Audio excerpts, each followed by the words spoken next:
वतन अजीज में जो एक काम बड़ी तसल्ली से होता है वो है कुछ अरसे बाद नित नया तजुर्बा करना। अब एक नया शुगल मार्केट में मुतारिफ कराया गया है कि 2 साल के लिए निगरान हुकूमत लाकर मुल्क की मुआशी हालत दुरुस्त की जाए और फिर इलेक्शन करा के हुकूमत दोबारा सियासतदानों को थमा दी जाए कि चलो बच्चों दोबारा शुरू हो जाओ। ये कोई पहला और आखिरी शुगल नहीं है जिसका ढिंडोरा हम पीट रहे हैं। मुझे याद है कि जब 2008 में पीपल्स पार्टी की हुकूमत वजूद में आई थी तो कुछ अरसा बाद ही हुकूमत के नित नए स्कैंडल्स सामने आना शुरू हो गए थे। ऐसा लगता था कि इनसे जमहूरियत और हुकूमत नहीं चल पा रही। तभी एक दिन वजीर आजम ऑफिस से एक बड़े सरकारी अफसर का मैसेज मिला कि बड़ा अरसा हुआ मुलाकात नहीं हुई, कहीं चाय कॉफी पीते हैं। हम रिपोर्टर्स वैसे ही खबरों की तलाश में रहते हैं, इसलिए हम ही भर ली। सोचा शायद कोई बड़ी खबर मिल जाए। चाय पर वो साहब बोले कि आप कुछ अरसा पहले बांग्लादेश में अपने अखबार के लिए इलेक्शन कवर करने गए थे। इन इंतखाबात में पहले बांग्लादेश का मॉडल क्या था जिसे कुछ अरसा चलाकर वहां इलेक्शन कराए गए और जिसके बाद हसीना वाजिद वजीर आजम बन गई थी। मैं हैरान हुआ कि वजीर आजम ऑफिस का एक जिम्मेदार बंदा मुझसे ऐसे मॉडल का क्यों पूछ रहा है जो चंद बरस पहले बांग्लादेश में मुतारिफ कराया गया था। अचानक वजीर आजम ऑफिस को इस मॉडल की क्या जरूरत पड़ गई। मुझे लगा कि कोई बड़ा चक्कर है, कोई बड़ी खबर है। मैंने कहा बांग्लादेश मॉडल के लिए मुझसे पूछने की क्या जरूरत है। आप बांग्लादेश में पाकिस्तानी हाई कमिश्नर से कहें, वो पूरा प्लान भेज देंगे या इंटरनेट से निकाल लेंगे। मैं आपको कौन सी नई बात बता सकता हूँ। वो बोले आप इलेक्शन के दिनों में वहां मौजूद थे। मैंने ढाका से आपकी रिपोर्ट्स पढ़ी हैं जो कुछ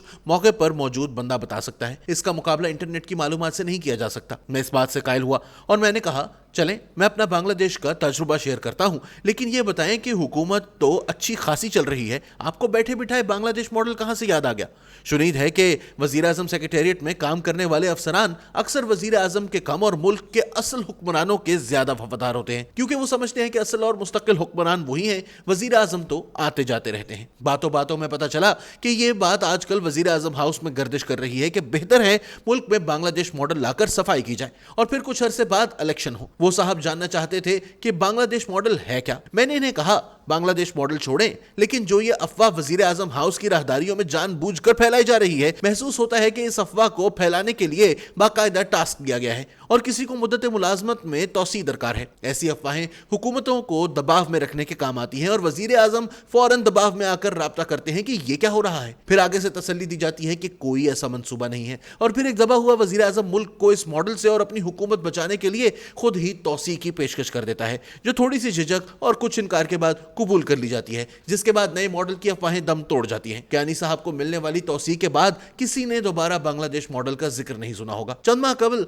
DGISI ने अपनी प्रेस कॉन्फ्रेंस में इंकशाफ किया था कि जब इमरान खान के खिलाफ तहरीक अदम एतमाद आई थी तो इन्होंने जनरल बाजवा साहब को एक और तौसी देने की पेशकश की थी जो इन्होंने कबूल नहीं की। वही पुराना खेल कि वजीर आजम इमरान खान डर गए कि हुकूमत जाने वाली है और बाजवा साहब के साथ डील करके इसे बचाया जा सकता है, लिहाजा इन्होंने ये पेशकश कर दी। अभी चंद रोज पहले एक मशहूर कॉलम निगार ने बाजवा साहब से होने वाली सनसनीखेज अहवाल लिखा है। इसमें बाकी बातों के अलावा यह भी कहा गया कि इमरान खान ने उन्हें तौसी देने का ऐलान अचानक किया था। वो तौसी नहीं लेना चाहते थे लेकिन फिर इनकार ना कर सके। ये तो वही बात हुई कि यूसुफ रजा गिलानी ने कियानी साहब को 3 साल की तौसी दी और कियानी साहब अपने जानने वालों को यह बता रहे थे कि इन्हें तो इल्म ही ना था और वो तौसी लेना भी नहीं चाहते थे। आप जरा गौर करें, दोनों दफा तौसी भी ले ली गई और सारा मलबा भी वज़राए आजम पर डाल दिया गया। वही बात रिंद के रिंद रहे, हाथ से जन्नत न गई। कभी ये नहीं बताया जाएगा कि तौसी के पीछे कौन से हालात कार फरमा थे। एक दोस्त ने जो इन मामलात से काफी आगाही रखते थे, बाजवा साहब की तौसी पर तबसरा करते हुए कहा कि बाजवा साहब का तौसी लेने का प्लान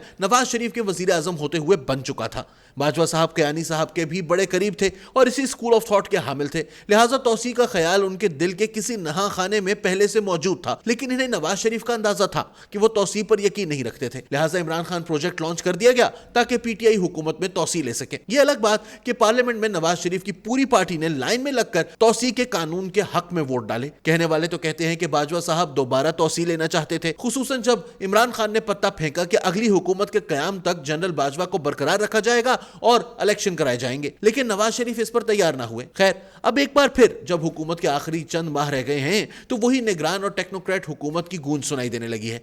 इसका पहला इंकशाफ तो इमरान खान दौर के साबिक चेयरमैन FBR शब्बर जैदी ने एक टीवी शो में किया और बताया कि इनकी भी कुछ हलकों से इस मामले पर बातचीत हुई है। अब ये बड़ी हैरान कुन बात है कि इस वक्त दहशतगर्दी खैबर पख्तूनख्वा और बलूचिस्तान में दोबारा पूरी कुव्वत से सर उठा रही है। अफगानिस्तान के मामलात एक दफा फिर सर दर्द बन रहे हैं। इन हालात में मुल्क में नया सेटअप लाने की कोशिश क्यों की जाएगी? अगरचे मुआशी हालात बहुत खराब हैं, लेकिन सब सियासी जमातों को इस पूरे सिस्टम से अलग करके दर्जन भर टेक्नोक्रेट्स के साथ कैसे 2 साल हुकूमत चलाई जा सकती है? अगरचे शहबाज शरीफ और नवाज शरीफ को शायद इस पर एतराज ना हो कि इस तरह कुछ फेस सेविंग हो जाएगी, वरना इस वक्त इलेक्शन में जाना इन्हें सियासी मौत लग रहा है। इमरान खान को ऐसे सेटअप से नुकसान होगा, इसलिए इन्हें जरा ठंडा करके खाना चाहिए। वो बहुत जल्दी में है और सियाने कहते हैं कि जल्दी का काम शैतान का होता है। कहीं वजीर आजम बनते बनते इन्हें अगले चंद बरस मजीद सड़कों पर ना गुजारने पड़े, लिहाजा बेहतर होगा पार्लियामेंट लौट जाए। बेहतर है कि सियासतदान आपस में डील कर लें, क्योंकि जो तजुर्बात वो आजकल गुजरे दौर के बता रहे हैं इन्हें दोहराना नहीं चाहेंगे। करनी खान साहब ने अपनी मर्जी है,